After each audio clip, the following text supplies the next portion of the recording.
If you start like this, you are squared off here, which means to go all the way around, you have to do a 360 turn. Whereas if you start off in the T stance, what ends up happening is if you think about it, you've already kind of turned a quarter of the turn. It makes the turn easier. So you're keeping your weight on your left foot, you rotate around, you're pushing off with your right, then you're going to step your right foot forward so your left foot is behind, which will open you up this way another quarter, and then you come around with the push off on the paddle, right? So with the poi, you're in overhand, you come to the left, you step, and then you go this way.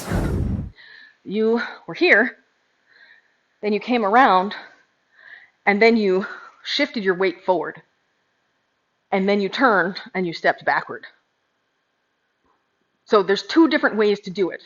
You can do it so that you're remaining static, like that, or you can do it so that you're traversing as you go. And here's the difference between the two that you just did. In your second one, this was your footwork. Weight was on the left, weight stayed on the left.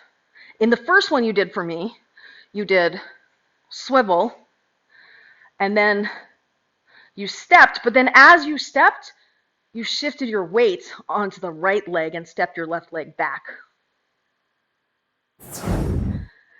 So instead of keeping your weight on your back foot when you turn, what you did was you kept your weight on your front foot and turned.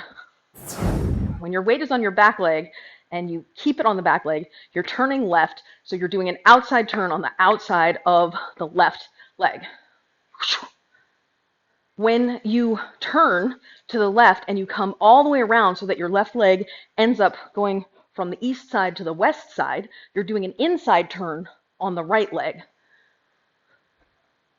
So it's the difference between weight being on the back foot in a pivot and weight being on the front foot in a lift and pivot.